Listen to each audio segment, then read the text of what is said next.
All right, everybody. Welcome to another edition of the preview show. Tom Albano here, along with Mr. According to Woods.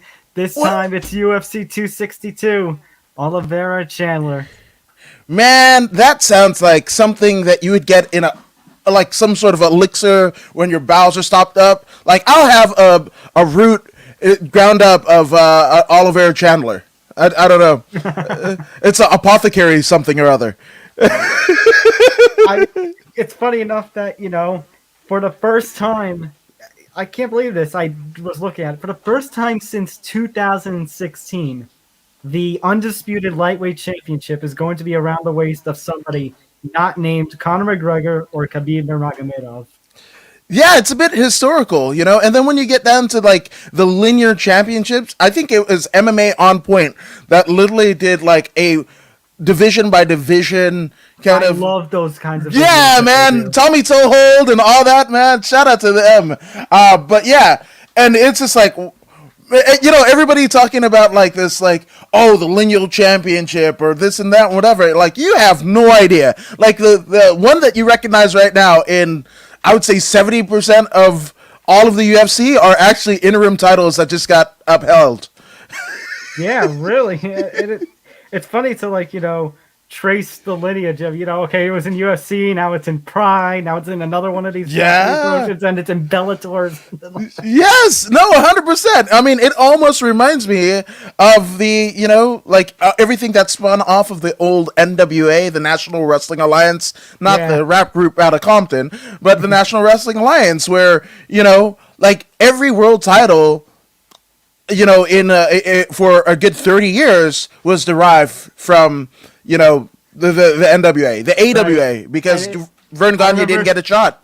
I remember the big gold before it was the WCW title. It was the WCW International. International, yeah, man, like Sting and Flair, and who held that in Rick Rude, I think. Rick Rude had that one.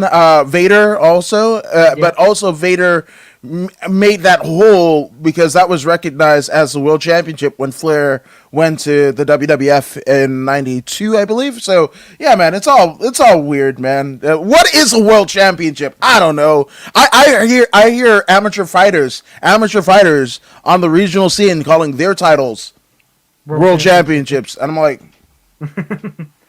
okay. Yeah. No, I was talking to Marley Spartan over in the UK, a pro wrestler, married to Wolfgang of Gaius of the NXT UK scene and what have Yeah. you. And she said her like their trainers out in the UK, and that's why one of the many reasons why I love UK wrestling is the fact that a world title is not a world title until it's defended in other parts of the world. Right, exactly. So British promoters, they actually want you to go to another show with their title or whatever because it gives valor and lineage. Here's the deal. PWG, right? Pro Wrestling Guerrilla is more of a world title than the AEW world title. By that logic, yeah. I'm just saying. Just saying. So we've got, I believe, 12 fights tonight. Beginning with, we have, of course, the 5-fight pay-per-view card, 4 fights on the televised prelims. But we begin with a trio of fights on the early Fight Pass prelims that begin, I believe, in 2 hours' time. So we kick things off with the UFC return of Sean Soriano as he takes on Christos Giajos. So we take a look at Topology. A lot of people are expecting that Giajos will be the winner in this one. And actually, he is a moderate favorite, minus 220. So Soriano, as I mentioned, making his UFC return. He competed 3 times in the UFC between 2014 and 2015, losing to Tatsuya Kawajiri, losing to Chaz Skelly and Charles Rosa. He has since competed in LFA and CES, a couple of noted regional promotions. He's won 5 of his last 6, including 3 straight. And he'll be taking on Giajos, who Giajos has an 18-8 record and is on. Actually, this is going to be his 6th fight in the UFC after a run in ACB. He actually lost in his UFC debut to Charles Oliveira, who's competing in the main event tonight. And a loss to Drakkar Close. Those aren't bad losses, but he's coming off a unanimous decision win over Carlton Minus in Yeah. December. That was on the Jeff Neal, Stephen Thompson card. He was scheduled to compete against Joel Alvarez on this card, but Sean Soriano filling in, I believe, due to an injury to Joel. Yeah, this one is a bit interesting. Now, first off, total disclosure, Christos Giagos is a friend. The Spartan is a friend of mine. Literally one of the first people I interviewed back in the times where I think it was in front of the the Florentine Gardens in El Monte, California, and it was an amateur Sparstar MMA. And if you know Tony Padilla, who works with Combate Global and sets up the rings for Combate Global and all that, I interviewed him as well as his teammate. Oh, why am I blanking on a name? But two systems training centers guys, man, and man, just love him. He's tremendous, and he's in a kind of a similar situation as one Sean Soriano, because he actually had a short run in the UFC and then basically left, and was, by many people that had faced him in his first run, they were saying like he was their toughest competition, right? Toughest competition. We're talking about world title contenders or world champions saying that Christos Giagos was their toughest fight. Now, like I said, Soriano finds himself in the middle situation. He's obviously training with Michael Chandler in Nashville, it seems like, and then going down to Sanford MMA with Henry Hoos. But unfortunately, it's not going to be, and I'm not saying this because Christos Giagos is a friend. I just know that there are jitters, especially they're going to be in Houston tonight. There's a live crowd, the first time in a while. I think all of that comes into play. I think it's going to be a great fight, but I think at least a split decision is going to go to Christos. I mean, I kind of agree, and it's not just in a matter of we're talking about competition, how tough Giagos is. I mean, look at what I just said about his record. His only losses in the UFC: Charles Oliveira, who's competing for the championship tonight, and Drakkar Klose, who's a pretty damn close a noted name in that lightweight scene. So, I mean, and when you consider the kind of wins that he's got, aren't the biggest of names, but like the worst of those records was 18-9-2. Mm-hmm. So he's facing the experienced competition. He's getting, his last fight I think was against a guy minus who was like 12-2 or 13-2 or something like that. So Giagos is making his way up and has the potential to continue to make his way up. Sean Soriano, when you go 0-3 in the UFC, I mean, Charles Rosa and the likes of those, fine. Not the worst kind of losses, but even on the regional scene before he went on this run, it was kind of a mixed bag. And he wouldn't be in this opportunity if it wasn't for the fact that Joel ended up getting hurt and had to pull out of this fight. So I see this being a decent fight, but I'm agreeing with you. I think Giagos got this. I don't even think by split. I think by unanimous decision at least. No, 100%. But, again, I'm not at all counting, Soriano out, because he is, like I said, when you were talking about, Christos fighting somebody who's contending for a world title in the main event of this card, well, also, the other guy on the docket is Michael Chandler, who's teammate is Sean Soriano. Yeah, so I think this makes her an interesting kind of like reintroduction for Soriano to the UFC audience, and I think it's just one of those where even in a loss, I think he'll gain some fans, and this won't be his one run in the championship. But I got to go with Christos. I agree. I got to go with Christos too. So we move on now to the second fight of this card: Kevin Aguilar taking on Tucker Lutz. So Kevin Aguilar, the Angel of Death, earned his way. Well, he was competing on the LFA. He competed on Contender Series, got the win over Joey Gomez, but he didn't go with. He earned a contract through the Contender Series. Actually, let me double check. I'm not sure if he did or not, but he competed in Contender Series. He did get to debut as part of the Ultimate Fighter. He at the Ultimate Fighter finale ended up getting a win over Rick Glenn in that fight. I believe Glenn missed weight for that fight. Yeah. And then in March 6 months later, March 2019, scored a decision win over Enrique Barzola. But he's hit a bit of a rough stumble over the last few fights. Although Dan Ige, Tukov, Charles Rosa, those those aren't bad losses. Let me put it out there right now. Those are not bad losses, but kind of concerning when you lose 3 straight after those first 2 wins. And he's taking on Tucker Lutz. Tucker Lutz is the one who earned the contract on the Contender Series. Actually, had to compete twice on the Contender Series this past season. First taking on Chase Gibson, getting a decision win there. Dana White was the one who Dana White said, I'm not going to give you the contract, but we're extending the season into November, and I want you on one of these November cards.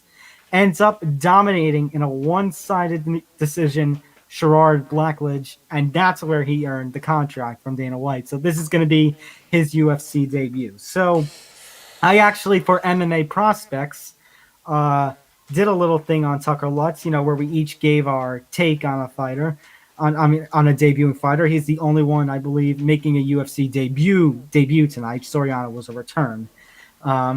And Lutz, he's decent all around. He's much better at his grappling and much better at his wrestling, taking this fight to the ground. That's where he kind of dominates the fight. Like, actually, he reminds me of an Oliveira. He's going to pursue you. He's going to try to take you to the ground, and that's where he's going to overwhelm you on the ground.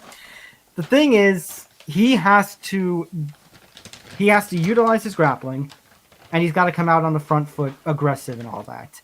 If he hesitates or anything like that, Aguilar's going to light him up, because this is a chance for Aguilar to have a bounce back, a needed bounce back, because you don't want to drop 4 straight. Dropping 4 straight in these days of the UFC, that's kind of a cut territory. So he's going to need a win here. And the thing about Lutz is just Aguilar, I feel like, is the better all-around fighter. And Lutz, he's decent on his feet, not great though. And I feel like I'm concerned he's going to try to trade with Aguilar, because going to the Chase Gibson fight, Gibson rocked him a couple of times in that fight. Meanwhile, with Blackledge, he, did that thing where he pursued a takedown. He'll went for the takedown. They'll be pinned up against the cage, and he'll try, to do the takedown. Even if he's not successful, he'll manage to hold on while Blackledge is just trying to unsuccessfully use his fist to get him off. So he's got to use his grappling and his wrestling to get the win in this one. And I'm just concerned he's, like I said, Aguilar is the more well-rounded, well-developed, and experienced when he comes to the UFC. I mean, look at the names that he fought fighter. Yeah, and again, check out the MMA Prospects article by the one and only Thomas Albano for the in-depth look at Tucker Lutz. That's not what you're going to get out of me. Here's the deal. Angel of Death, right? Aguilar, unfortunately, is going to hear the gong, right? He's going to hear the shrill of, "Woo, yes!" And he's going to meet the Undertaker, because he is going to see death in a way that he's never seen before when he faces Tucker Lutz. He's again, you couldn't have been more polar opposites in terms of cards. Aguilar is just here, right? This is a gimme fight, for Lutz. This is a coming out party. Maybe it's because, hey, Dana White kind of, made him try out twice for the Contender Series, right? I mean, when you are made to try out twice, you don't get the finish either time, because the rule of Contender Series. You really should try to get the finish. But considering how one-sided the beatdown of Blackledge was, and Dana gave him the contract after just 2 decisions, not even a finish, that tells you he's kind of high on Lutz. Yeah, absolutely. So, unfortunately, this will be, the end of Kevin Aguilar's step-atical in the UFC, and I hate to... I hope he sold a shit ton of Angel of Death T-shirts, found a way to market that name in ways that are, might be MMA related or otherwise, because you're going to need it, because just saying that you fight in the UFC is not going to cut it when the next phase of your life and career are going to happen, and you will be faced with that once Tucker Lutz hits you. I'm not saying that Kevin Aguilar is going to be a pushover, not one iota. He's going to bring the fight to Lutz, but I believe Lutz just has more tools and probably more longevity in his chin than Aguilar does. And that's going to be the tale. This is going to be the test for both men, for Aguilar to see if he's still UFC caliber, and for Lutz, Aguilar, I mean, that's a tough first step in the UFC, but if win here, hey, he's already got a good win under his belt. Yeah, and here's the fact of the matter is, even like this is a fight where Aguilar actually has to finish because he could win a decision and But if still it's a find him. boring decision, he'll be on the chopping block still. Yep, 100%. Not even on the chop block. You'll hear probably from you at Fansided like on Tuesday that he got cut. Moving on now to the final Fight Pass ESPN Plus, whatever you watch the early prelims portion on. The featured fight for that card, it is Gina Mazzani taking on Priscilla Casawaya. An interesting matchup, an interesting choice for the prelim, the early prelim headliner. Most people are going with Mazzani in this one. So Gina Mazzani. Now, I watched Gina Mazzani back in the EFC Africa days when I was working at Fight Sports. So Gina Mazzani, no, that was her brother, I believe, who competed in the EFC. Yeah, Dave, right? Dave Mazzani, yeah. Yeah. So Gina Mazzani, she competed on season 18 of The Ultimate Fighter, losing to Juliana Pena in the first round. Of course, Pena went on to win the whole tournament. Had a fight in Alaska FC. I have a lot of questions about Alaska FC, so I don't really put too much stock into. Ooh, ouch, man. Hey, my friend is the featherweight champ, Tyson Duckworth. So, I mean, hold on, sir. All right, sorry. I know, just Alaska FC. Sometimes I'll say maybe not so much for their champions, but sometimes they'll put like mismatches together for a debuting fighter or something. Oh, I mean, it's not like a certain. Anytime that you see a fight card on a native casino, chances are the undercard was filled with like, hey, you don't want to pay for your beer? You don't want to pay for your ticket? Why don't you fight? Oh no! Just saying. All Just right. saying. So debuted against Sarah McMahon. That was a loss by triangle choke. Defeated Wu Yanan. Ended up losing to Lena Landsberg and Macy Chiazon. Ends up actually going to King of the Cage for a fight, and then returns last year, losing to Julia Avila in a fight that I thought Avila got pretty robbed of a performance bonus. Yes. But Mazzani did rebound November by defeating Rachel Ostovich. Of course, Rachel Ostovich, just 4-5, no longer under UFC contract, I believe. I believe that fight got her cut. So Mazzani, I think Mazzani's skilled, but a lot of questions do surround her. Although questions also do surround Priscilla Casawaya. And unfortunately, for as undefeated as she was in the Brazilian circuit, I can't help but think anytime I think of Casawaya, of that UFC debut where Valentina Shivchenko just pounded away on her. I hear an advertisement somewhere in my head. Do you hear that? What happened? Oh, okay. That was in another tab I had open. I had open my preview and predictions for Fansided. Did you hear that, or was that just No, I didn't hear it. Yeah. Okay, my headphones got completely. As I say, my ears just got completely invaded by an advertisement. Well, It messed me up. Hey, shout out to the people that advertise on fansided.com. That would be great. And if they could also do it for Empty the Bench or According to Woods podcast, that would also be great. And we would love to have you invade our ears with all of your fine wares and products.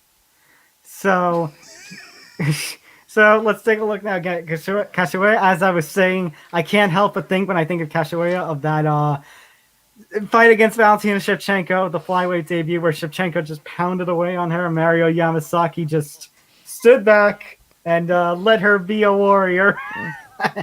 Yeah, showed the hearts. And then Casawaya ended up losing to Molly McCann the next year, lost to Luana Carolina.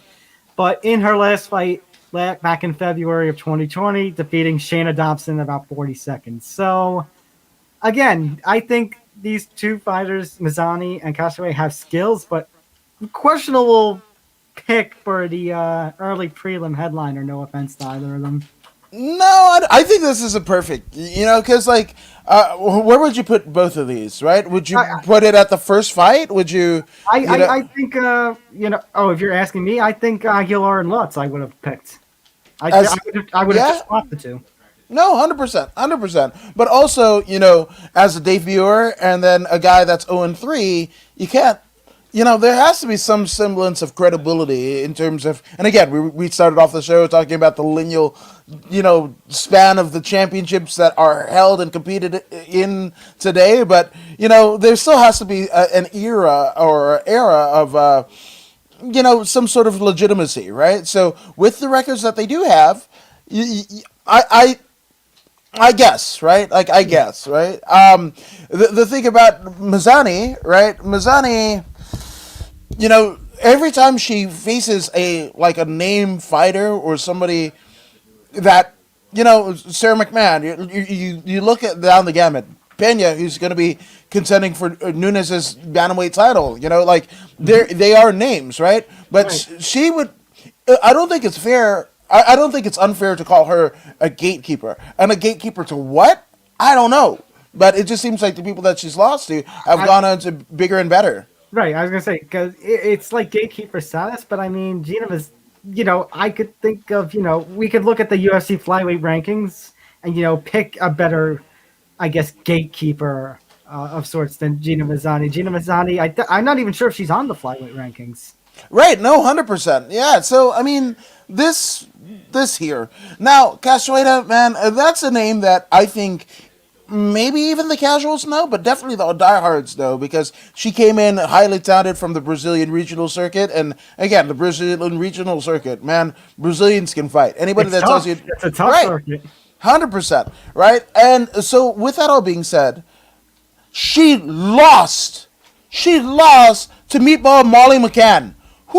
Especially the last kind of iterations of Molly McCann in the octagon. Who loses to Meatball Molly? I forgive her for losing her UFC debut because the UFC gave her absolutely no favors, and it didn't help that Yamasaki, I'm gonna let her be a warrior, and I'm just gonna flash the heart and everything. And well, we haven't seen Mario Yamasaki in the UFC since.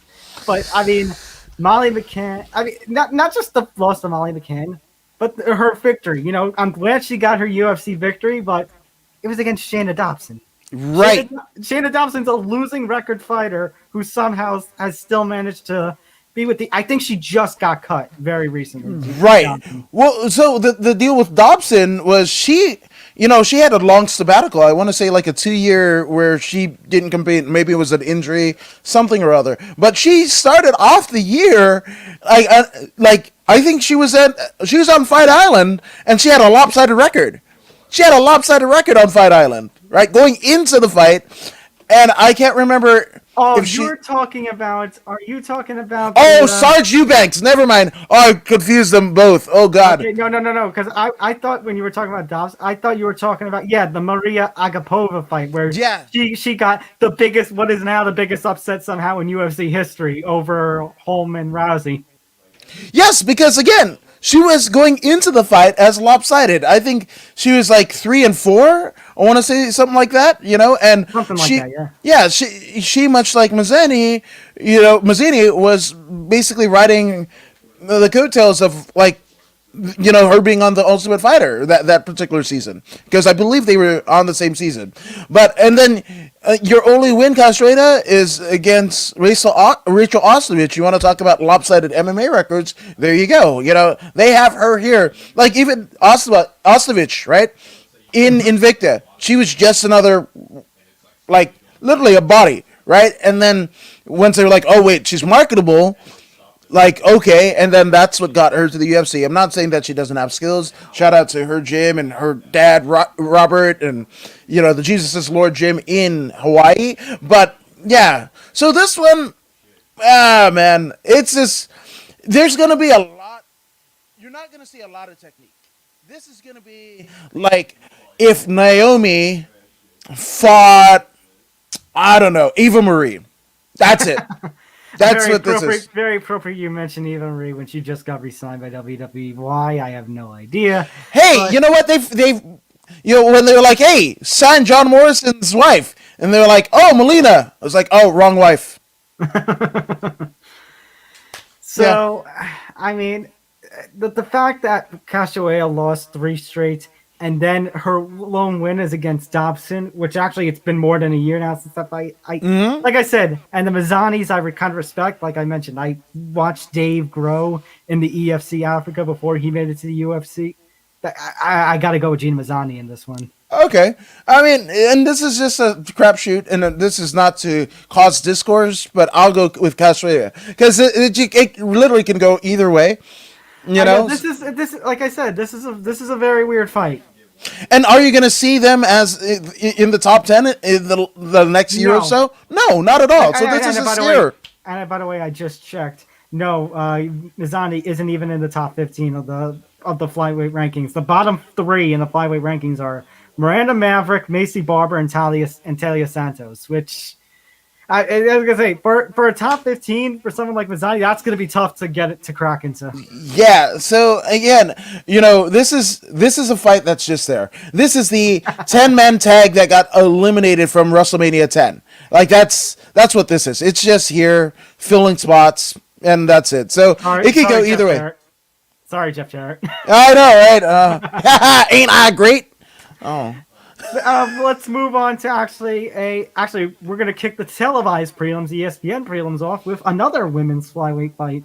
A little more interesting in this one. Andrea Lee taking on Antonina Shivchenko. Speaking of the Shevchenkos, this one's actually plus 100, minus 125. We're talking a little bit of a toss up here ourselves.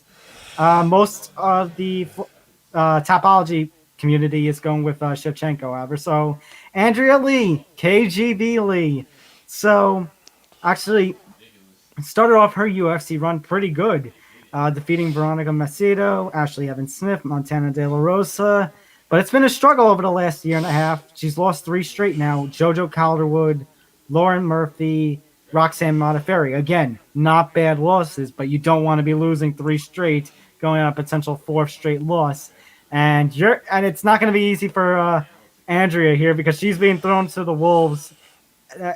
Especially, I should be more specific, La Pantera herself, Antonina Shevchenko, who defeated Ji Young Kim in her debut. Actually, she came from the Contender Series as well. Right. Then she had that shock loss to Roxanne Modafferi. Right. Because that was when Modafferi was going on. She upset her, and then actually it was just 7 months later when Roxanne upset Macy Barber. Right, 100%. So she defeated Poliva for that bounce back.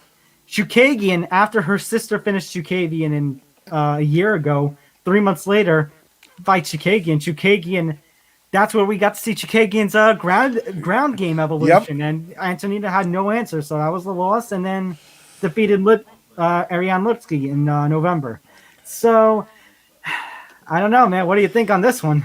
Man, such a fall from grace is Andrea KGB Lee. She was one of the most, definitely one of the most highly touted prospects coming out of Invicta, and it just, I think, I don't want to say like it's the personal stuff, but obviously, her I don't know if it was her husband, but definitely her partner and coach, said some questionable racial things and whatever, and then she had to distance herself from him, and change gyms and everything like that. And unfortunately, whatever that dynamic that they had there was the secret sauce to her success.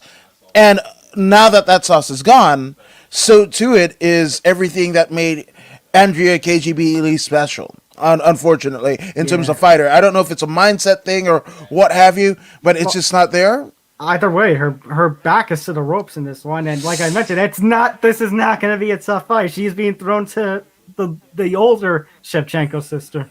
Yeah, I mean, and it's funny because I can't remember what it was, but I saw on the UFC YouTube page this week. Obviously, Shevchenko, Antonina, she's basically a pilot.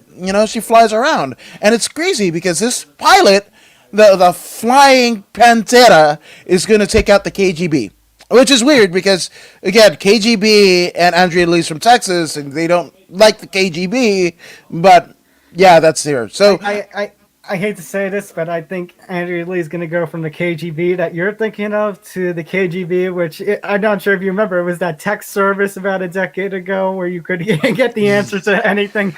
Yes. Oh, I would even say if there's a K-pop group called KGB, Andrea Lee, hopefully you got your two-step on because you're going to two-step your way outside of the UFC as well as probably, hopefully have a long-standing career in Korean K-pop. So I think she fits it. So I've there you go.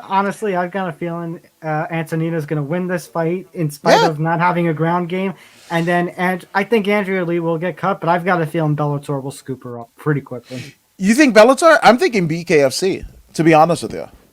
I mean, I can't rule out BKFC when you think about their marketing strategy with their female fighters. And the money that they're paying behind everything. When you look at the brass tacks of it. Some of the money that they're throwing around over there in bare knuckle is insanity. Yes, no, 100%. But I mean, shout out to the David Feldman and what have you. But I think she finds.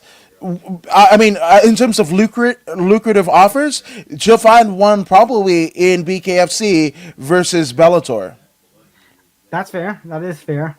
Yeah. So we move on now to Jamie Pickett and Jordan Wright, middleweight matchup. So this one's actually the closest fight, I believe, in terms of fight odds on this card. This is the complete pick'em, the truest pick'em. And hey, it even reflects in the predictions here. Wright has 60% of the vote, and both of them, a finish is favored. So let's take a look at Jamie Pickett here. So Jamie Pickett got a third chance on the Contender Series. He lost in the first season to Charles Bird, lost in the third season to Punale Soriano, and then he took on Genovan Patti in the 2020 season. And he just looked spectacular. That finish got lethal. It was a combination. He did not let up. That combination, I don't think, stopped for like 20 punches until the referee had to step in. And then he competed on the December card, the Thompson Deal card. Lost to Stefan Nchukwi. I thought he was in danger of getting finished multiple times, but somehow he saw the horn. You have to get credit to chin and heart. And I guess I do have a soft spot for Mr. Pickett because I did interview Mr. Pickett after his Contender Series win. And he mentioned his interview I had was probably one of the funniest interviews I've had because he actually told a great story of so a Contender Series, everyone wears the Contender Series shirts, all the UFC gives them all the Contender Series stuff. Dana meets with them. They get the UFC experience, even though they're not UFC fighters. So he was talking about how during the pre-week interviews and everything, pre-show interviews and everything, he saw Patti walking around in a suit. And he's like, why the hell is this guy in a suit? He thought, am I going to essentially be WWE jobbered for this guy? And no, because he ends up getting the win and everything. But it was funny because, he was always questioning the suit, and he told me that his coaches always had to be like, stop thinking about that fucking suit. Oh, that's it. And again, apparently, you can wear a suit, and it means absolute dog shit. I'm looking at you, Colby Covington. But with that all being said, Covington's a gimmick, so, not mad at it. I won't even react. He's taking on Jordan Wright, who the Beverly Hills Ninja. I was going to say one of the best nicknames in this sport right now, the Beverly Hills Ninja. So, let's see. He also comes from Contender Series. He had fights in Alaska FC and the LFA. He and Anthony Hernandez didn't get too long in their fight in the Contender Series. That was the one where I believe accidental punches to the back of the head or something. Caused a no contest, 40 seconds here. But he did end up getting a chance in the UFC last year with all the COVID fallouts and everything. Ends up getting a shot. Beats Ike Villanueva by Dr. Stoppage in 90 seconds. But then in November at UFC 255, he loses to Joaquin Buckley. Of course, that was Buckley's first fight after the kicker heard around the world. So, not a bad start to your UFC career for Mr. Wright. And that was his first loss, Buckley. So you can't really have too much penalties on him. But Pickett, you also have to give credit to in that He's 0-1 in the UFC right now. It took him 3 attempts to get into the UFC, but the heart that he showed in that fight against Nchukwi. Yeah, this one's home team, man. I'm gonna go with the Beverly Hills Ninja. I love Chris Farley. I hate Beverly Hills. Also like the song by Weezer. Hate Beverly Hills. But here's I think the outlier, right? Dynamics, right? Dynamics MMA. That is the gym held by none other than the first person that I want a UFC title with. I'm talking way back on the Dreamcast days, the first UFC game on the Dreamcast. Anthony Hardonk was who I want a UFC world title with. And God. That is the coach of one Jordan Wright. So for me, I mean, nothing against Pickett. And I think he's a great fighter, but I think this won't be his night. I think, Jordan Wright, especially having a sour taste in his mouth over losing his first fight, I think he's going to come back even stronger. I agree. I think Wright is just a better all-around fighter. He's a couple of years younger than Pickett. Like I said, Pickett, it took him a few times. He's nearing 33 now. I think Pickett's a skills fighter. I think this one's going to be a sleeper fight that people may be ignoring, but it's like, yeah, you might want to pay attention to this one because these are two badass people with some good skills. So yeah, when you look on Instagram and Twitter and all the gifable moments, there's going to be one from this fight. I guarantee you. Definitely, and I think Wright is just a better all-around fighter. And like I said, Ike Villanueva putting a doctor stoppage on him in the UFC debut, fantastic. And Buckley, your first loss, I mean, not bad, but like you mentioned, that bad taste in your mouth. He's going to want to get rid of that, and unfortunately, I think Jamie Pickett is going to be the victim of that. Now, again, I think Pickett is going to show some big heart and a great chin. I think he'll take some shots, but I think this, again, it's going to go the distance. I think Wright will get the decision win. I can't agree with you more. So we now move on to Mike Grundy and Lando Venata. Speaking of chins, Lando Venata, of course, we know all the different fights of the night's performances that he's had. He's taken on Mike Grundy. A lot of people are expecting Grundy to take the win in this one. So Grundy actually came over. Well, he had a bunch of he was all over the place in terms of promotions. ACB, Shuto, Bama, IC, Shinobi War. But he made his UFC debut in March 2019 at the London card. Ends up defeating Nad Narimani, but then fights a year later on Fight Island and loses to Mosar Evelev. I believe Evelev's a noted name from the M1, if I'm not mistaken. 100%. I think a former champion might be. So he's taking on Lando Venata, and I mean, what's there to say about Lando Venata? His win-loss record, I will say this, his win-loss record is terrible. It's amazing, like with the win-loss record that he has had, if you just based on win-loss record alone, it would be amazing that he's in the UFC. But the fact is, this guy just gets fight of the night bonuses and performance bonuses like crazy. He's one of those guys where it's like, if you want an entertaining fight, he's one of the go-to guys. Yeah, no, 100%. And you mentioned, Tom, that you were talking about their UFC debuts. Scroll down a little bit. When did they actually make their debut in terms of MMA? Go for Lando, and then go for the gentleman on the other side of the bracket. Okay, Lando was actually 2012, and he ends up fighting. Let's see, look at his UFC. But he was an amateur in 2011. Yes, right. It wasn't that long, but he made a date from amateur to pro. Right, and then on the other side of the docket, right. Okay, let's have a look at Mike Grundy here. So he made his UFC debut 2019, but dip farther. 2012. They've been MMA fighters for the better part of a decade. A decade, these two. Unfortunately, nowhere near the top 10 or whatever. This is going to be an exciting fight. And like I was going to mention before, like Lando Venata, he debuted in 2016. But I mean, look at this run that he's had. Tony Ferguson, John McDessie, David Taymur, twice now against Bobby Green, Yancy Medeiros, Matt Frivola, Drakkar Close. He has fought a lot of Notre Dame competition in this sport, in this promotion. Yeah, this is just going to be a fun fight. If you like blood and guts that don't land on cardboard, this is the fight for you. If you like fights that might set the business back 30 years, according to the old timey folks, you might like this fight. Yeah, no, I mean, there's going to be a lot of brain cells lost. There's going to probably be a lot of blood loss. There's going to be a lot of longevity of both men's chin that are going to be taxed in a way that I don't think has ever happened before. Because it's a combination of all the wars that they've been in before, and also, the volatility of the acumen, the athletic and martial arts acumen of the person on the other side of the octagon.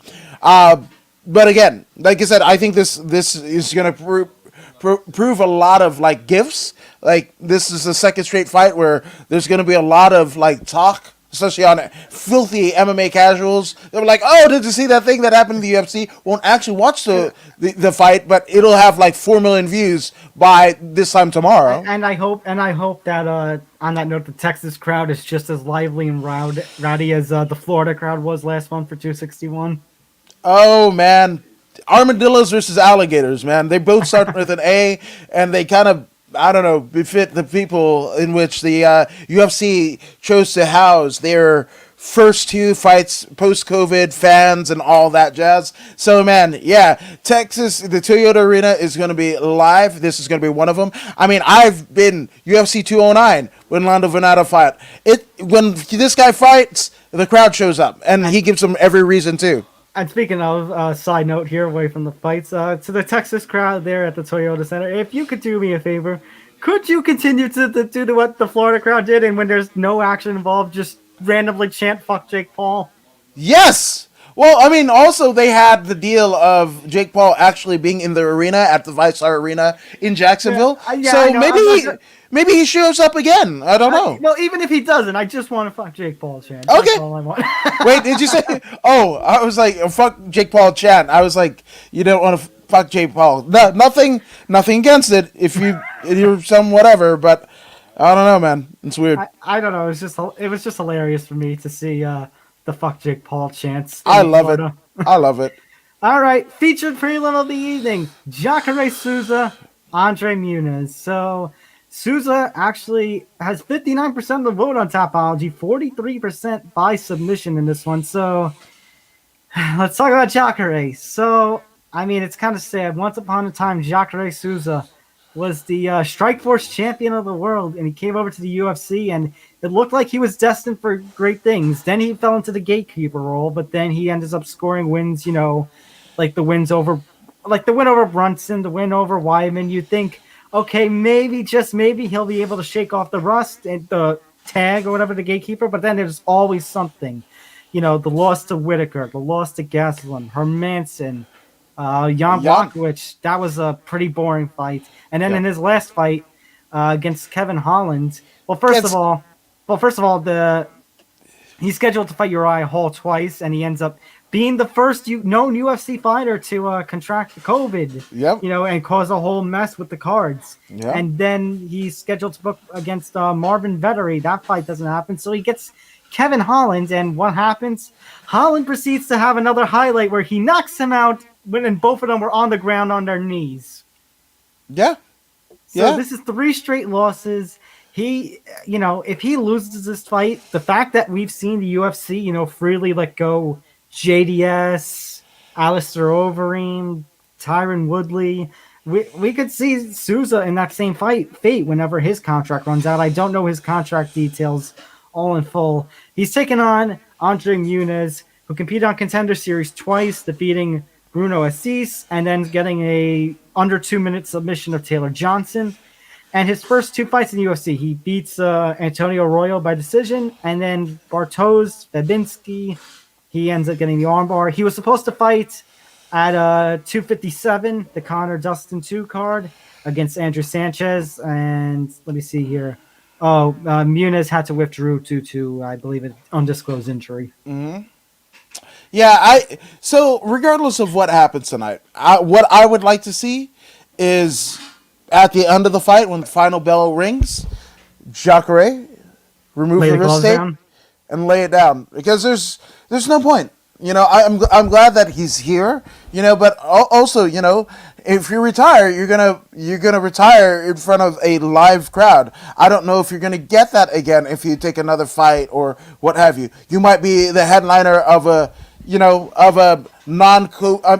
COVID restricted, fight night, and or the co-main event of a fight night at UFC Apex versus a live crowd. If you want to hear your adulation, right, in Texas, right, one of the most southernmost tips, right. So in terms of going back, Jacare, much like Muniz, they're both Brazilian, right?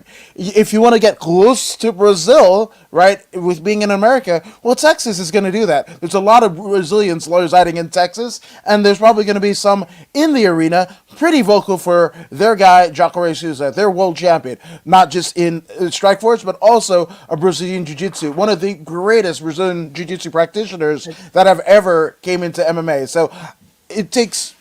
There's no time like the present laid up. Well, I was gonna say, I'm not sure if he will retire after this fight. If he does, I mean, very honorable. I mean, I could see though a promotion, trying to scoop him up though, kind of like what we've been talking about with some of these other fighters that are getting let go. But like, let's face it, this is a bit of a danger fight. He's lost 3 straight.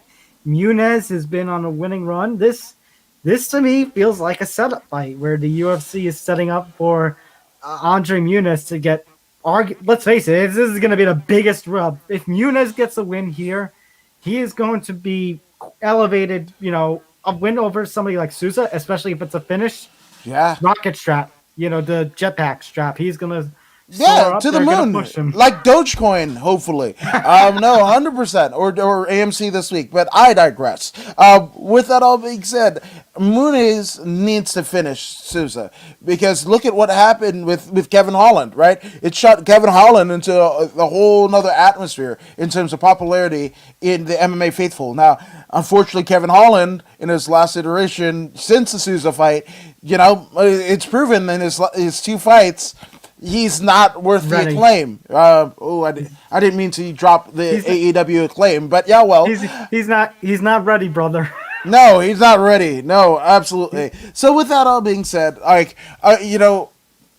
could he go to Bellator?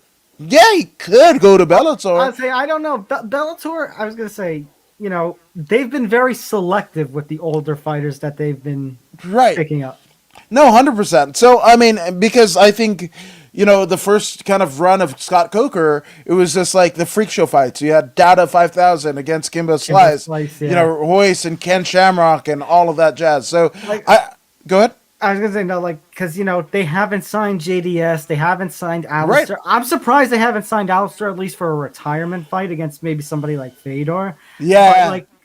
But he's already said he's not interested in Diego Sanchez, who just got recently released, and we'll get into Diego when we talk about the co-main event. Yeah.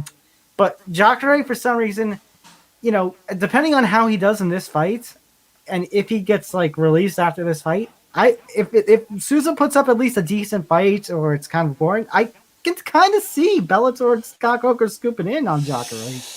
I don't know. It actually looks a little bit bleak, right? Because I know there's Bellator, right? And then theoretically, with Werdum went to the PFL where you can get $1 million and a championship for your trouble. But I mean, it hasn't panned out. Look at Eddie Alvarez in one. Look at Demetrius Johnson in one. You don't think you're going to another promotion and get a run.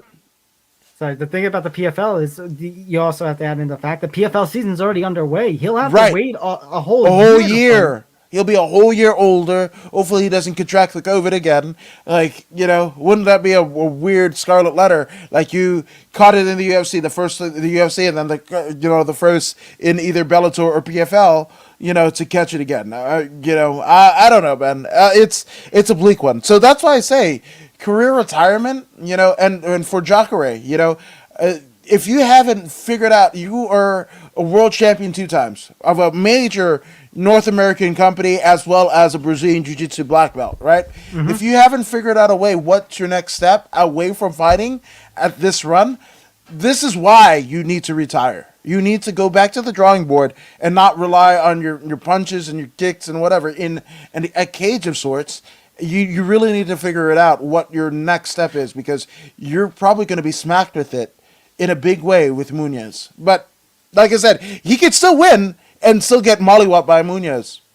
That's true too. And we have to beware. We are in Texas. The last time we were in Texas for a card, 247, a lot of questionable decisions from the judges in that one. Yep. So, yeehaw! Let's move on to the pay-per-view main card. We begin with a freaking banger. I love this fight. This might be my pick for fight of the night right here. Shane Burgos and Edson Barboza. So Shane Burgos, actually Edson Barboza the favorite just by a little bit, a little more split. Actually on the odds, Shane Burgos is the favorite slightly. So Hurricane Burgos, of course, his UFC run started with wins over Thiago Trader, Charles Rosa, Godofredo Pepe. Greatest name in MMA, Godofredo Pepe. Loses to Calvin Kattar, which is not a bad loss. Actually, that was his first loss as a pro. Ends up submitting Kurt Holloway, split decision over Cub Swanson, finishes Makwan Amirkhani at UFC 244. And then last year, he lost to Josh Emmett. I agreed with that decision, but man, that was one of the most entertaining fights of 2020, Shane Burgos, Josh Emmett. So kind of happy to see Burgos back in there, and he's taking on Edson Barboza, who, of course, Barboza was a lightweight gatekeeper. You see those losses right there, Khabib Nurmagomedov, Kevin Lee, Justin Gaethje, Paul Felder. Ends up getting a win over Dan Hooker in the middle of all that, though. But then he moves to featherweight. Controversial split decision loss against Dan Ige on Fight Island. Yeah. But then he fights Amir Khani in October and gets the decision win there. So Barboza, I mean, he's in the gatekeeper status and he's in a tough spot. Although he could still bring it. Like, that's the weird thing about Barboza. It's not like we've seen that much of a decline. He can still bring it. It's just the fighters that he's facing are getting better and better. And Burgos is going to be a very tough task for Mr. Barboza. No, 100%. Here's the deal. I think Barboza is haunted by two things. That will kick knockout of Terry Edom and that fight with Khabib Nurmagomedov, where he literally got his soul stolen. I have, of all the years that I've been watching MMA, pro wrestling, what have you, boxing, whatever, I have never, ever seen anybody who just lost the will like Edson Barboza. If I'm not mistaken, in that fight, there was even like a 30-25 on the scorecards. I don't even know how. Like it should have been like no points for Barboza. He just couldn't get anything going. It's almost like going camping, right? You're trying to put the things together to make the fire, and it just wasn't clicking. It just, it wasn't good, And for a fantastic striker that Barboza is, for him to be getting decisions, all this time, after, again, Adam and Khabib respectively, it's not a good sign, right? And he almost is the godfather of fighters like Shane Burgos, right? Because exciting fighters, finishers, win, lose, or draw, they give you exciting fights. And in this case with the strikers, they just go all out. All out. Balls to the wall. That is accept, man. Balls to the fucking wall, man. But it's going to be an entertaining fight. And, I'm actually going to pick Burgos, and it kind of breaks my heart because in the last or the first appearance in the series of Embedded, right? And Edson Barboza is, getting picked up from the airport and whatever down there in Houston. He gave this vibe almost of like a Anderson Silva, or Amanda Nunes, where he didn't have to speak English, but you love them. You just love them. You just they're just emotionally, you're connected to this person. You want to see them do good, right? And I never got that from Barboza. Barboza was a killer, especially after Terry Edom, And I didn't get that from Barboza. This is the first time I got it from Barboza, but I think his time is done. Yeah, and it's weird because I mentioned Barboza as the gatekeeper. Of course, he changed divisions only a couple of fights ago, but it's weird because usually when you think of the gatekeeper thing, you think a younger, lesser ranked fighter against an older fighter. It's not in this case. That Shane Burgos is number 9 and Barboza is number 13. Shane Burgos is actually fighting down in terms of the contender ranking here, and yet I think this is going to be an incredible fight, a potential fight of the night here. I think these two are going to go, like we mentioned, balls to the wall, 15 minutes with their striking. Now, that being said, I think Burgos needs to be a little bit careful because Yeah. if he goes completely balls to the wall, he needs to show some patience. If he completely goes balls to the wall, one wrong move, Barboza lands a knockout blow. Barboza immediately, what we just said about gatekeeper and everything, is out the window and he's back into the top 10 of a division. But that Yeah. being said, if Burgos fights this smart, which I think he can, and he ends up, picking his shots, catching Barboza like I think he can, I agree with you. I think he can get the win here over Barboza, and I'm going to pick Burgos to win this fight. Yeah, and it's a name. That's as great as a prospect that an MMA prospect that Shane Burgos is. See what I did there? But the fact of the matter is He there still aren't needs a that. He still name. needs that one. He needs a big name. Win. He needs a name. Edson Barboza Here it is. in 2021 is a name. We move on now to Caitlyn Chukaigen and Vivienne Arujo. That's another women's flyweight fight in this one. We got the women's flyweight division on tap here on UFC 262. So Caitlyn Chukaigen, heavy favorite here. Most people expecting a decision. The odds have it as a slight favorite. I'm not sure about that one. We go to Chukaigen's resume here. So obviously she comes in. When did she move? I was gonna say she fought, I think, at bantamweight. Yeah, I just actually had that last click. Did get the confirmation that she fought at bantamweight. So she moved to flyweight in 2018. There it is, the Mara Borella fight. Beats Mara Borella, beats Alexis Davis, loses that split decision to Jessica I, that title eliminator. So then she goes on, defeats JoJo, defeats Maya to get that title shot against Shevchenko, where she lost. Then, as we mentioned before, works on her ground game and ends up defeating Antonina Shevchenko. Yep. Then fights Jessica Andrade in a title eliminator. Roughs up Andrade a little bit, but still gets knocked out late in that first round. Those body shots. But then somehow fights a few weeks later against Cynthia Calvillo and gets a win here. And of course, Chukaigen has been in the news as of late, basically saying she is not going to change her fighting style for the sake of the fans, which, go girl, I agree with you 1,000% on that one. Yeah, look, it works so well for Tyron Woodley, didn't it?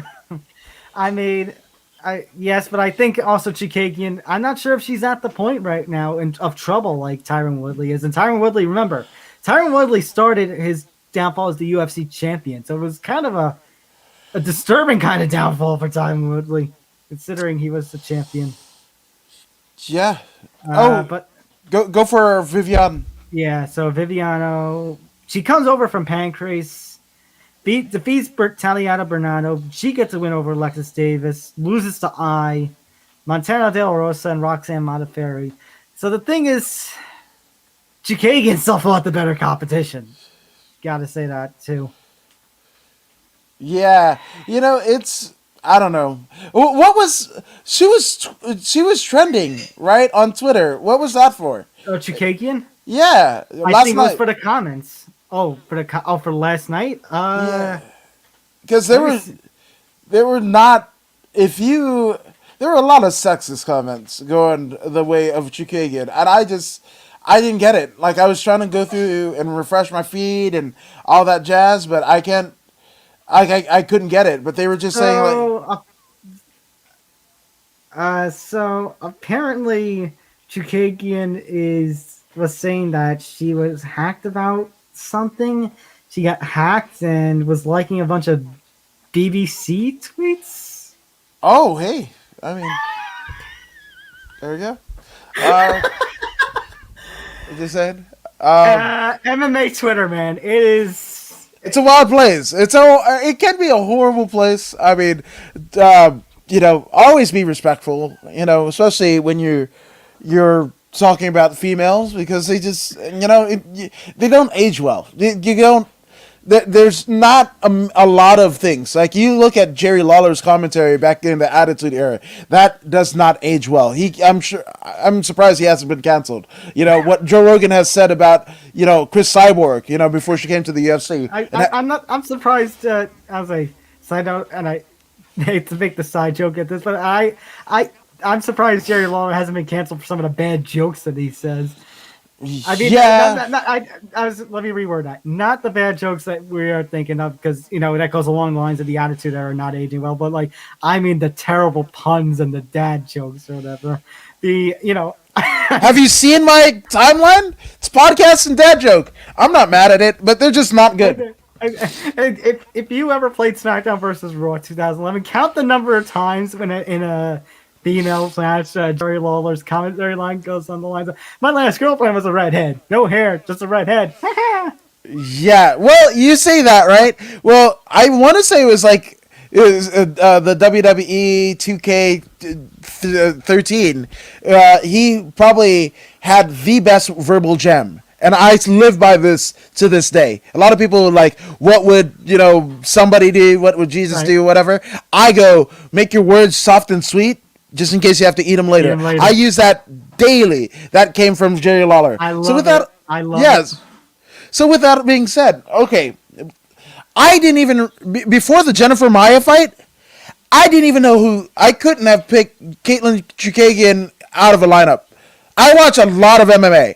Again, it's like, name one great Caitlyn Chukaigen fight, and it was great because she on Embedded was like, hey, I'm constantly in the last 2 years, the number 1 or number 2, and I'm like, that nobody's heard of, nobody's heard of. I was gonna say, if you're talking about great, fight of back and forth fight of night worthy, none. I'd say the only time that I'd say great performance, kind of great. I mentioned it before, the Antonina Shivchenko fight, where she just completely one-sided Shivchenko. But I mean, that's the Shivchenko sisters. Of course, they're going to be. I'd say, well, Antonina was more of a kickboxer than Valentina. I think Valentina's a little more evolved as an MMA fighter because she got into MMA and the UFC quite years ahead of Antonina. Right. But my point is just Caitlyn Chukaigen. I think it just goes to where we were kind of we say about the flyweight division. Yes, Chukaigen is the number 2. Yes, there's a bunch of good names, but no one's beating Valentina in that division. No, not at all. And also, nobody's knocking down the door for Caitlyn Chukaigen to I don't know, have a piece of merch or have a. Again, this probably won't age well, an OnlyFans. There isn't anything. There isn't anything about. To me, Caitlyn Chukaigen, blonde fighter, right? That kind of. Bespeaks a lot of the ideology, at least when I see her, right? Oh, hey Caitlyn, you should try MMA. Cool, right? Hey, you're a fighter. You should try, punching and kicking stuff. Okay, then, hey, your jiu-jitsu game is a little whack. Then you try jiu-jitsu. Hey, you're a UFC fighter. How about you try and do unboxings on YouTube and whatever? And she's totally demure and devoid. She always looks like she has something better to do, right? So it's just it's everything that gets suggested of her, and she tries to the most minuscule degrees. That being said, what I was going to say is Jessica Andrade obviously is clear cut above her, and if Valentina Shevchenko had her way with Andrade last month, yeah, I don't know how the rest of this division is going to hold up, let alone Chukaigen in a rematch. That's no. Yeah, so I mean, I say you just let Valentina do whatever the fuck she wants, man. She's in a similar situation as Nunes, right? There's nobody, right? Everybody wants to believe that Julia Pena has a chance. Everybody's got a chance. Everybody's got a prize for the $1 million man. And guess what? The old Trevor Lee, I forgot what they call him now. Oh, Cameron Grimes. Cameron Grimes, yeah. So that's it, right? But even Cameron Grimes is going to have to pay up to the $1 million man. And I think in this particular instance, Caitlyn Chukaigen's $1 million man that she's going to pay up to is Vivienne Arujo. So that's why I pick Arujo. Probably not the most fun fucking fight. You're going to probably wish after this is all said and done that this was on the prelims. I've But got yeah, Vivienne. That's what I got. That's the thing. Like everyone is picking. There's a lot of people picking Chukaigen. I don't see why. As I say, I guess because of the experience, the opposition that Chukaigen has faced, which I can understand. But at the same time, I'm not writing off Arujo completely in this one. You can't. Yeah, like I said, it's not going to be fun. Like they're probably both going to get tested. Their chins and their eye. They're not going to look the same. Coming out of the octagon as they did coming in. Right, but let's say Arujo gets the win here. I could see the UFC throwing her in a title shot, and I don't think she's ready for a title shot. I don't think she's ready for Valentina. Yeah, I mean, just like the damn Romans used to feed, the lower class to the lions or whatever the hell. Exactly. I mean, it's still, there's cheers. There's still, there's probably going to be a fight night. That'll probably be a fight night or the third from the top, on a three title. Like last month. Yeah, absolutely. Which is kind of sad because Valentina Shevchenko on the fire she deserves a main event. She does, but again, where you outclass the rest of your division, where it's just like, and she's not nowhere near Tyson could do that. Mike Tyson during his prime could do that. Okay, but then book that trilogy fight, which the UFC just does not want to do, or book her against, if you want her to defend, book her against Rose or Wiley or something. To have them come up. I'm not mad at that. Yeah, exactly. There needs to be a lot more, there needs to be a lot more integration. Right, I know everyone's sick of the double champ holding up the division kind of stuff, but when you're Valentina Shevchenko in her case, and there's nothing for you to do, sometimes you gotta pull that trigger. Yeah, but I guess in terms of credibility, right? You're almost telling that's an immediate tell that there's nobody else in the division. You as the UFC saying there's nobody else in the division, so we're gonna let somebody go up or down a weight class and what have you. Which again, a monopoly of the four titles, female titles it contended in the UFC. They'd be held by literally at that point, three women, right? 3 people, yeah. Yeah. Nunes has 2, Shevchenko, and then... Could possibly have 2, and Thug Rose is the only outlier. Yeah. All right, we move on now to Matt Schnell, Rosario Von Toron. Actually, this one was scheduled to be on the prelims, but then earlier this week, we had... not earlier this week, we had Leon Edwards and Nate Diaz fall out. Of course, that was scheduled to be the co-main event, which we'll get into. And actually, Hermanson was supposed to fight Amin Shabazian on this card, which COVID-19 protocols have moved that to next week. But anyways, Matt Schnell actually was also supposed to fight Alex Perez. Perez is out. So this one has been quite the fluctuating fight. A lot of people are expecting Matt Schnell to get a one-sided win here. So Matt Schnell, finding out of the American Top Team, he ended up facing Marco Beltran, defeated Anu, Smolka, Espinoza, lost to Pandoja, not a bad loss, and then defeated Tyson in a controversial split decision last time out in January. He takes on Rosario Von Toron. He is the lone fighter on this card to have missed weight. I believe he weighed in 150 at 127, I believe. So, and he's on in good shape anyways. He defeated Gustavo Gabriel in the Contender Series, wins over Bibulotova and Paya, but lost to Ray Borg in February 2020. And back at 259, he got knocked out by Kai Gara France. Yeah, remember that one. Jesus, that was rough. That was pretty rough. Brutal. Yeah. Oh, man. Actually, there was a lot of things that actually got unearthed when Derek Lewis, speaking of Houston, right? Houston's own Derek the Beast Lewis got on Rogan, and he was just like, "Yeah, I'm not shot at him because like that dude had better cardio than me or whatever."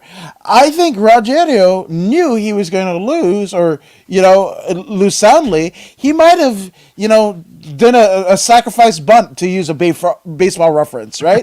A sacrifice bunt came in over that would give him a little bit of an advantage over Schnell, and that's it, and if you finish but here's a weird situation that Rogerio finds himself in. He has to win, because if he loses and misses weight by that much, he's out of the UFC. So he's put all the pressure, but if that pressure is there on his shoulders, well, those shoulders are looking a little bit wider today and yesterday than they ever did. Yeah, and I think Schnell's just the all-around better fighter. I think Montana, like you said, he's coming in with the weight miss, coming in with the 2 losses.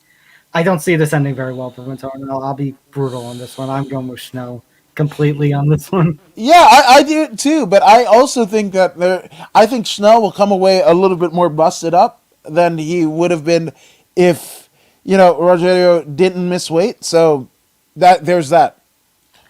All right, this is the one we've been waiting to talk about. The co-main event: Tony Ferguson and Benil Daryush.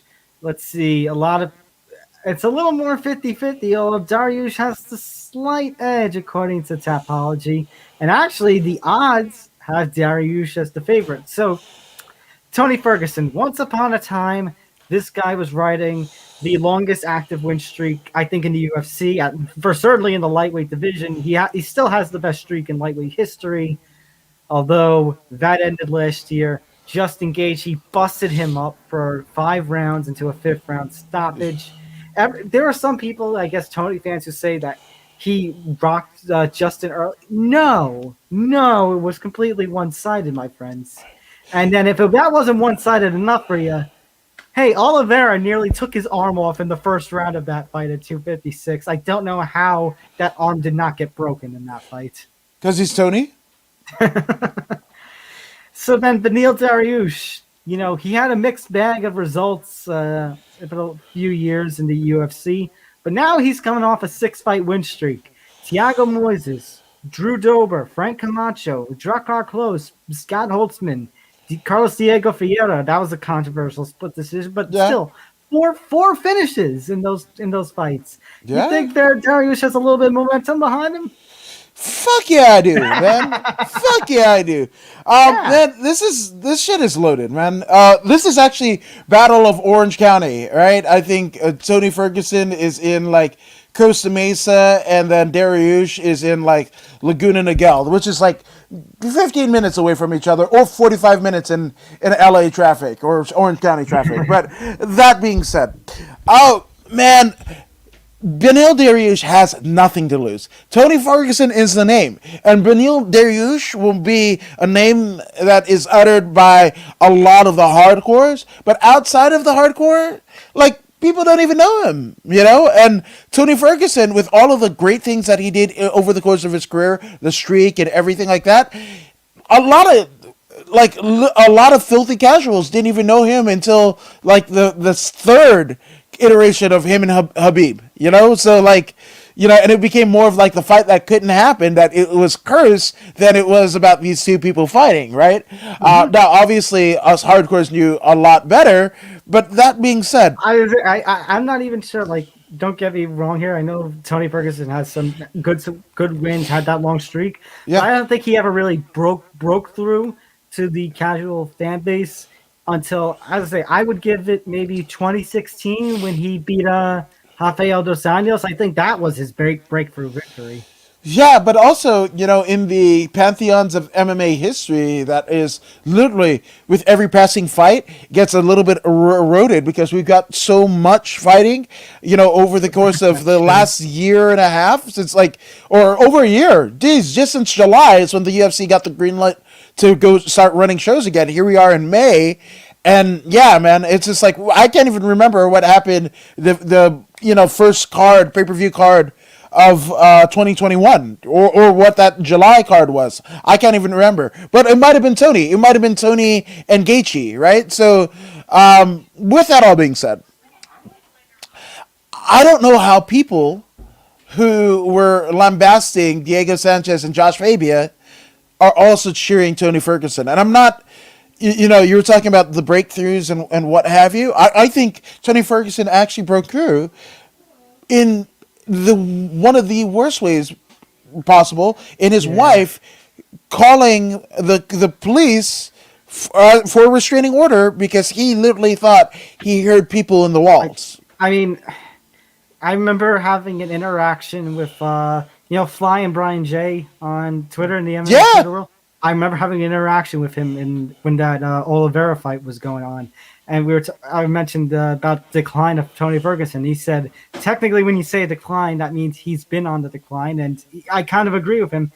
Ever since then, that incident of April 2019, when, the whole domestic incident with his home, about him thinking there were people in his walls, listening in through his walls, him turning down the fight to fight Max Holloway, I think, for that interim lightweight title. Yeah. Because he said, no, I want the undisputed.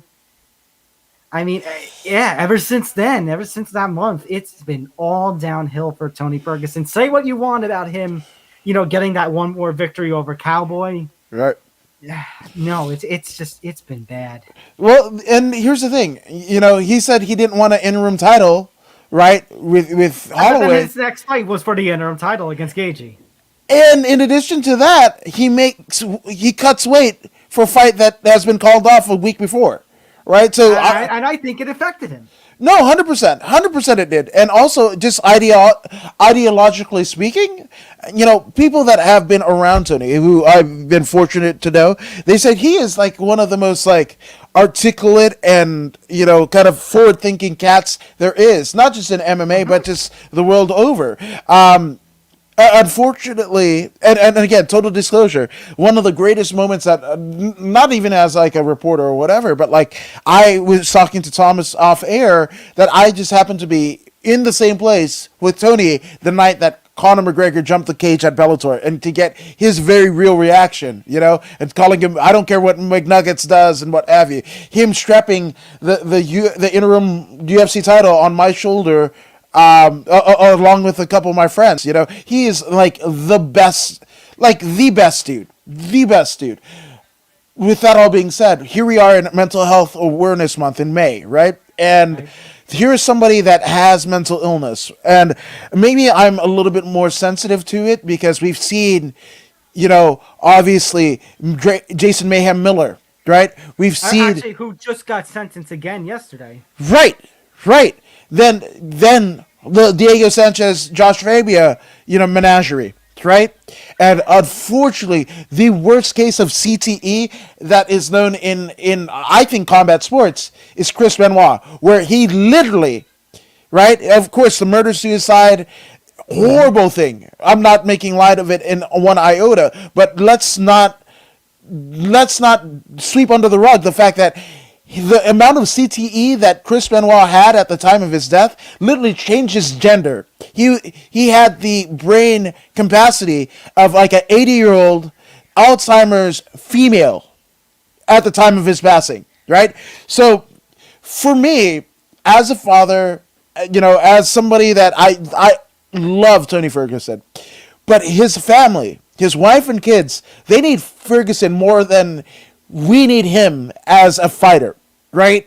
And again, this is Benil Daryush, has nothing to lose. He himself was like, Tony is the fucking best in the division. Has been that way for almost a decade, right? Benil Daryush knows how important it is.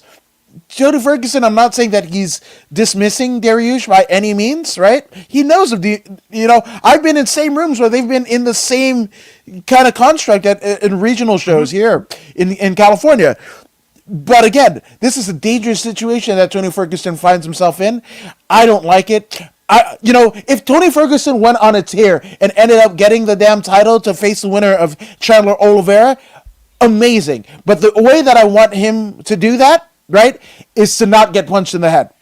The minute that Tony Ferguson gets punched in the head. This fight or any other fight, I'm out. I want him to retire because there has to be something there for him and his family and the longevity of his life, not just his career. So let's talk about the press conference.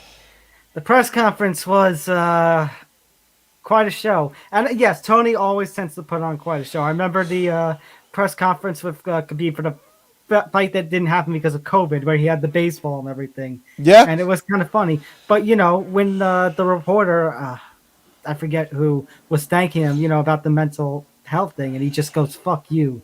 Yeah. And the way he was acting at this press conference, just... he breaking a student's rib. Like, what the fuck? I'm sorry. Or the Brett Okamoto interview? Yeah. God! I mean, yes, the Dana White privilege line was fucking hilarious. It was great.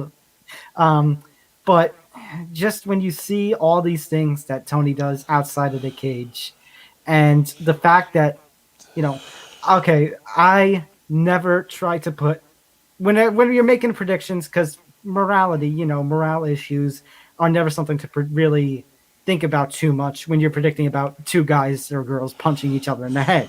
Right. You don't really think about that. At least me when I'm trying to make a prediction.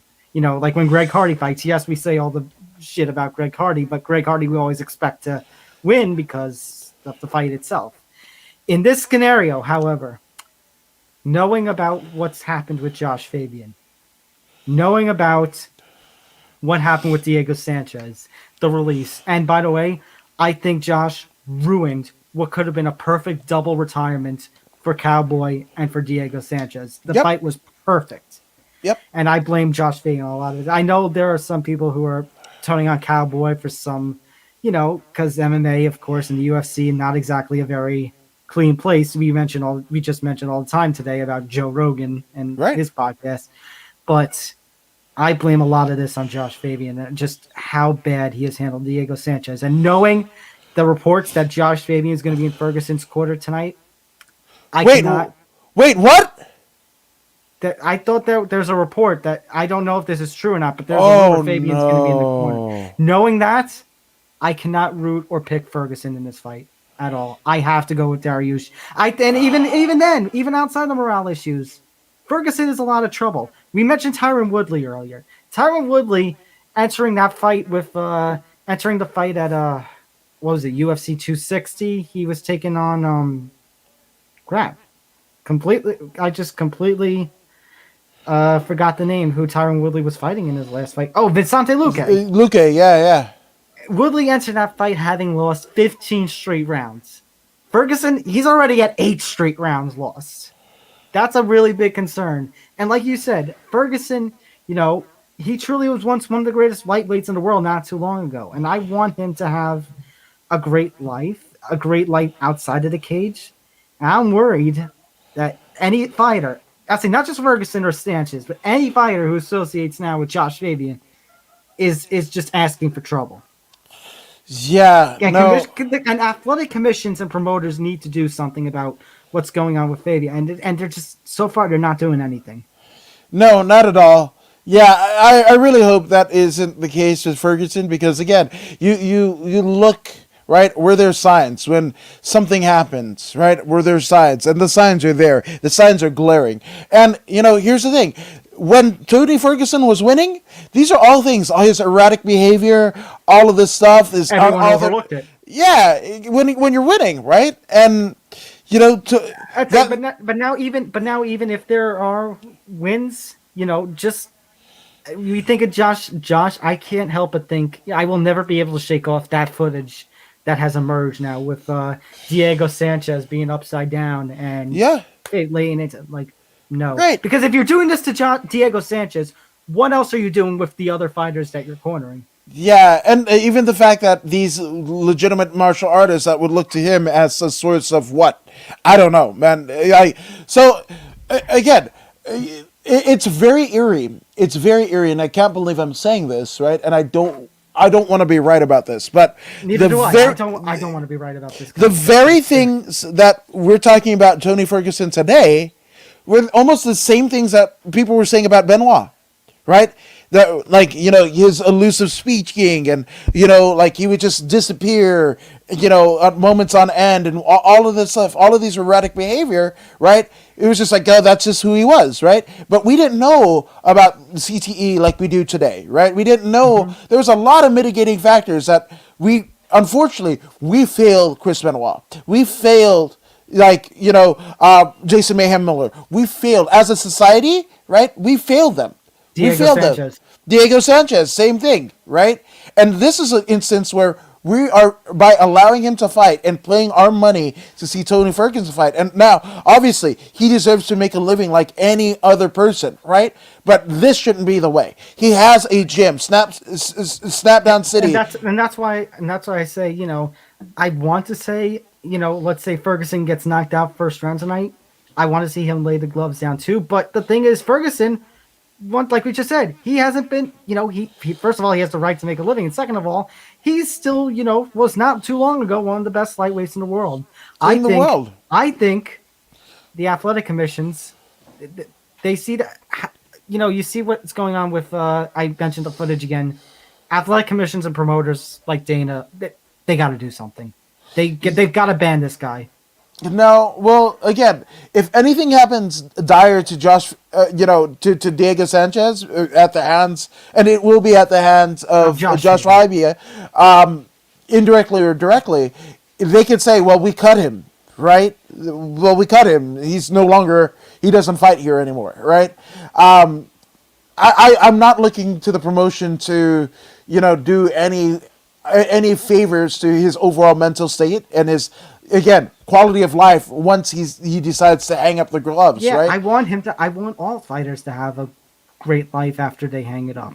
Right. And all the damage that they take inside the cage. I don't see that happening with Ferguson, unfortunately. I don't, and who's going to say, is it Eddie Bravo that sits Tony down? Is it, who sits Tony down and going like, yo, we can't in good conscience do this anymore. Like, we can't, it's Mark Coleman's, daughters crying at Pride, like, daddy, what the hell?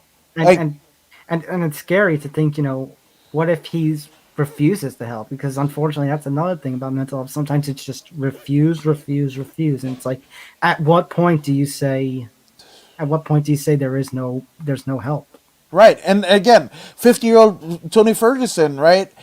Assuming, and I hate that I'm saying that, with as amazingly athletically inclined that Tony Ferguson is, but what is 50-year-old Tony Ferguson going to look like, even if we get that? Is that, we saw happened with... I've already seen comments, on the MMA Twitter thing, that Tony already looks, so much older than he did just last year when he was fighting Gaethje. Right. So, again, dementia, right? Alzheimer's. These are all things, that befell, unfortunately, Muhammad Ali. Vern Gagne, literally, in his dementia mental state of mind, murdered somebody in his nursing home, right? You say wrestling's fake, but that right there, you're taking blows to the head. Anytime you take blows to the head, look at the OxyClean guy. They died the same day as Farrah Fawcett and Michael Jackson. God, I forget. Billy Mays. Right. He hit his head. On the damn, overhead cargo deal and whatever. And that was what basically was his undoing, and it led to his untimely demise. Again, we know so much more about CTE, the brain and everything, and the detriments that happen, in terms of proteins and all that, whatever. Again, we can't allow, in good faith, we can't allow Tony Ferguson to do this. I said it first when Max Holloway had that deal with Bisping. I never wanted to see Max Holloway again. Max Holloway proved me wrong and had some of the best fights of his career after that. Many would say that he should be the champion rather than Volkanovski. I agree, right? But I also still wanted to see him retire. Same thing with Ferguson. After that whole, deal about whatever, I didn't want to see him come back. And then he made me eat my words, right? Because right, absolutely. But the fact of the matter is, I'm going to tune off. Here we are again. I'm going to tune off. I won't watch this fight. Unfortunately, Andy is having me cover this fight. I'm not looking forward to this fight. No, yeah, this one I will turn away. This one will be a bathroom break, and it's not because it won't be a great fight. It will be a great fight, but I just the longevity. Daryush has nothing to lose. Nothing to lose, and that's a dangerous place for Tony Ferguson to be the opposite end of the octagon, when he has especially after everything to lose. right. And the two losses that he did were And if wars.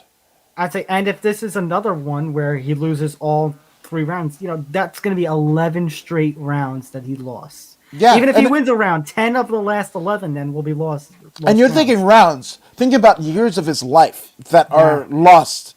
That he might not be able to remember his kids' names or where he put the keys to the car or what have you. Or it's just not good. What I really want after Tony Ferguson, who I want to kind of police Tony Ferguson, and he's in the Orange County area, right? And Ian McCall, Uncle Creepy, is doing incredible work with guys like Dean Lister and a litany of other fighters and people that have traumatic brain injuries, and he's introducing them to psychedelic mushrooms that are literally rewiring their brain. Real Sports with Brian Gumbel started their season with that story, and you can find it on YouTube on that page. I want Ian McCall to go to Tony Ferguson and be like, "Yo, Tony, here we go."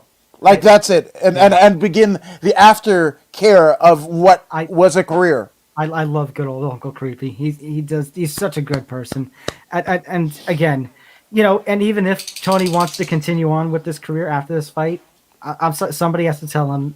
No, and Sanchez that Fabia's got to go. Yeah, absolutely. So, I don't like it. I just don't like it. I mean, my pick, Daryush is gonna get this. But I'm not gonna like it. Like this is what I say all the time about some controversial stuff, and when controversies arise in sports and sadness arises in sports, it sucks. As a journalist, as a reporter, like with Van said, how I'm assigned this fight, I'm going to do my job. I'm going to cover this fight. I'm not, I'm going to put all that to the side. It's just the circumstances are just really, really sad. Absolutely. That's why I'm proud to be just a personality. I'm an interviewer and podcaster. The journalistic integrity, you can look on the page. There's only one piece of breaking news there, and that's when Mayhem Miller got arrested this last time. You didn't feel good about it. Didn't feel good about it. And that got probably the most views on anything on my channel, which what does that say about us as a society? And that, again, if anything befalls bad of Tony Ferguson's family after this fight or after he decides to hang him up, guess what, folks? The blood's on your hands.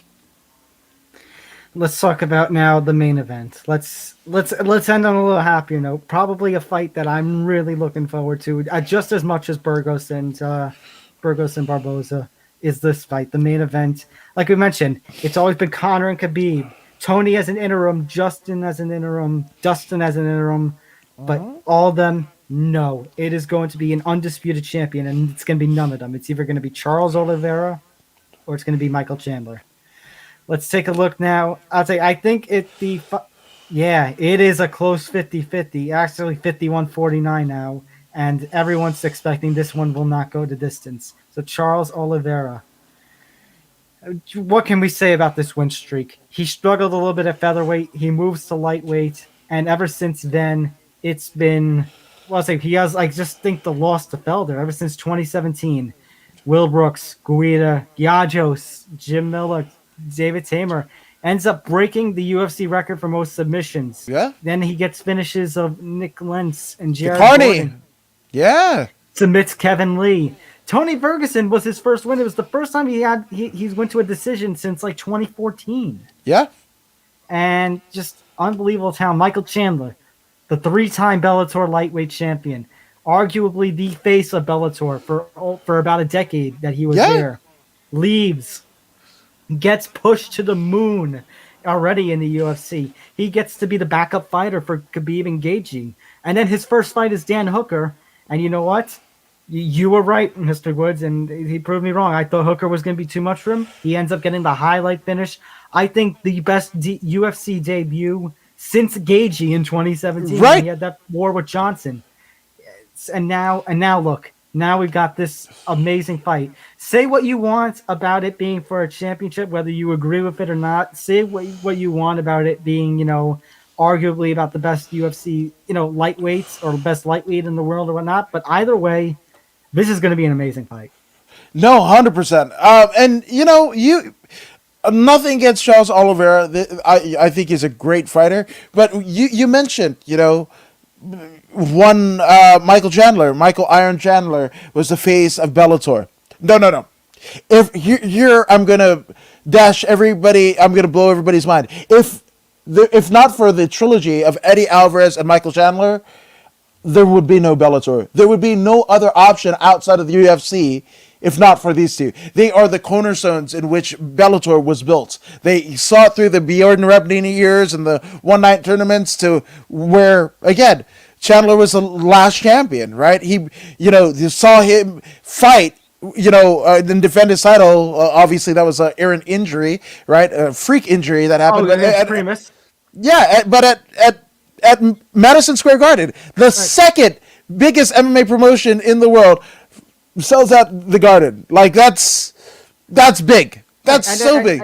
And you mentioned the first time that he lost the title, and it's kind of a shame Eddie ended up going to the UFC, so we couldn't get that trilogy. Yeah. But like Chandler at that time, that first title loss was to Will Brooks, and at the time, yes, maybe Will Brooks isn't the best now, but at the time, he was the shit. Yeah. That's why he got into the UFC. Good Lord. And it's crazy that Alvarez and Will Brooks gets to the UFC before Chandler. But hell, this is almost like the Sting situation in TNA. The reason why we didn't see him in WWE for so much. Hey, you get paid $1 million every time you can show up a year. And then talk to me later. No. Like, Chandler made the right decision. And now he's in the UFC, and guess what? He's already a main event star in the UFC. Absolutely. And yes, of course, Tony Ferguson's comment at the press conference, that was funny. That got replayed. It was, something that was built and whatever. But I think I disagree with his thing because Michael Chandler, I think, has earned his spot. Absolutely. Because I think the UFC looks down on promotions outside of its own for, it's always looked down. But when he was fighting Hooker and Bruce Buffer introduced Michael Chandler as the former Bellator champ, my jaw dropped. They acknowledge it. They're actually acknowledging Bellator. Yeah. That is just, I'd say, it's not so much the UFC giving respect to other promotions as it is they are giving respect to Michael Chandler. They know what, and that's the thing. I think they're finally starting to let up a little on guys, like Gaethje, Jiri Prochazka, who just got a second big win and is now probably going to be fighting for the light heavyweight title in his next fight. Team Jiri. And now Michael Chandler, who's going to be fighting for a title tonight. Some of these guys are legit outside of the UFC, and they're finally starting to. Maybe they don't get the respect to the promotions, but they're going to give the respect to the fighters. Absolutely. Maybe it's my love of. Dan Severn. Dan Severn is the reason why I started watching MMA when he showed up in the WWF, flanked by Jim Cornette, and 3 or 4 titles that weren't the WWE or the WWF titles at the time. That was a big fucking thing. Ultimo Dragon coming on WCW Monday Nitro with fucking 16 championships draped in gold, right? So I love it, right? I wanted, way back when Jake Shields came over from Strikeforce, I wanted Jake Shields, the best GSP. I wanted, the Diaz brothers to run roughshod.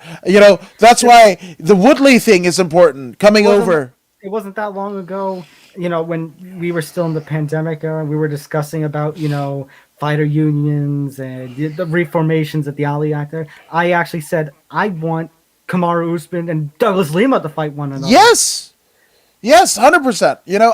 I love it, right? And when you go World Series of Fight, we've seen Marlon Moraes contend for a title. We've seen Gaethje on a run. The reason why you got the second run of Anthony Rumble Johnson, why it makes sense now in Bellator in the tournament, is because of World Series of Fight. Anybody that gives just the idea of the UFC being the only place where fucking the elite fighters in the world, that is not the case, right? They fight for other promotions and they fight for every gym. Before, places like South Florida, places like New Mexico, places like here in Southern California, right? Or there in New York, right? Those would be the hotbeds in terms of MMA, where all of the top, Toronto or Montreal, right? Those were where all the top fighters came from, right? Now there's some fucking town you've never heard of in Indonesia, in Nebraska, in fucking whatever that is turning out top caliber opponents for promotions that you've never fucking even heard of. I love it, right? Great MMA, great combat sport are happening everywhere, right? And bigger money, right? The fact that, Corey Anderson is saying he's making more at Bellator than he ever did in almost 10 years with the UFC. BKFC is a deal. One championship. I love it because, again, as we were saying with Tony Ferguson, the opportunity, you have almost like wrestling, a 4 to 7 year window, if you're lucky, to make good and make literally your nest egg, right? So you need to go to the highest bidder. I love it. And again, this, Bruce Buffer basically acknowledging the Bellator World Championship. Well, guess what? Yeah, you're absolutely right. It's because of Chandler. They didn't even do that with Alvarez, which is, which you could go race and everything like that. You have an argument there. But with that all being said, I love it. I love this fight. Oliveira. This is a collision course, right? This is Hogan and Andre. This is Hogan and Warrior. These two are on a tear like no other in the division anywhere else in the world, and they're gonna converge over a world title. This is what shit is made out of. And what's funny is, you ever hear that expression, you haven't faced a blank like me before? It's funny because Chandler, Division I believe, All-American wrestling background. I don't think he's ever faced with somebody with as good as jiu-jitsu and grappling as any before. Now, you can maybe say Pitbull, but that fight with Pitbull didn't last very long. They didn't get the chance to get to the ground. But at the same rate, Charles Oliveira, yes, great ground game, decent power in his hands, but I don't know if he's faced anybody who's had the power that Chandler has. Like, you saw the way Chandler put down Hooker. Yeah, absolutely. I'd say as much as Benson Henderson isn't the Benson Henderson 2012, the way he put down Benson Henderson in their rematch last year. Yeah, no, man. I love it. And I hope at the end of this, because this fight is totally worthy of being a recipient of it. But in Lucha Libre, right, when there's a good match happen, the crowd basically throws pesos in their appreciation of the match at hand, right?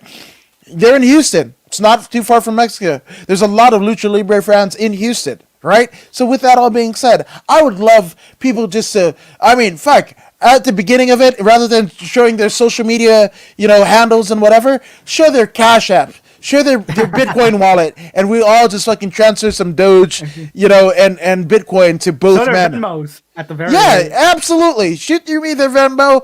I'm definitely gonna kick at least $20 to both men, because again, not only will they be the bevy of having the claim of being the first champion, not in the sequential top 5 in the last 7 years, it looks like, right? But they are the world champion, and rightfully so. This is the perfect spot for these people to be on. This is a perfect spot for this title fight to happen on. The main event, everything. This is just perfect. This is a perfect fight. I love it. This one, as a fan, I'm just gonna sit back. Of course, I want fucking Chandler to win. I almost invoke Matt Hardy, the expedition of gold, right? Multiple world championships in Bellator, and again, I'll do you one better. I think I'm gonna go against the grain, or against most of my MMA media counterparts, and I think Michael Chandler will win this fight. Yeah. Absolutely, and I think it'll be a good way to cap off a career. Chandler is almost like AJ Styles, right? Where he stayed away from the major promotion in many people's eyes for so long, but then when he gets here, he's built at the top of the card, and rightfully so, because all that work means something. So with that being said, Chandler has been pretty vocal. He's not going to be here very long.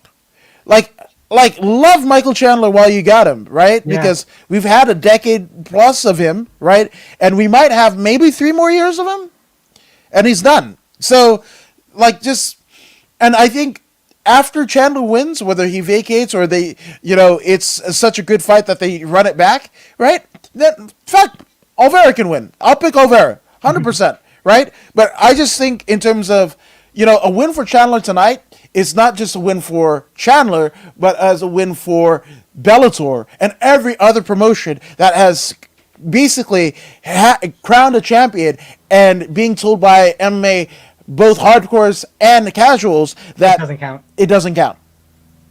I agree. And in terms of the fight aspect itself, like we mentioned, Oliveira, maybe, Chandler hasn't faced somebody with the ground game like Oliveira has, but Chandler has decent ground game.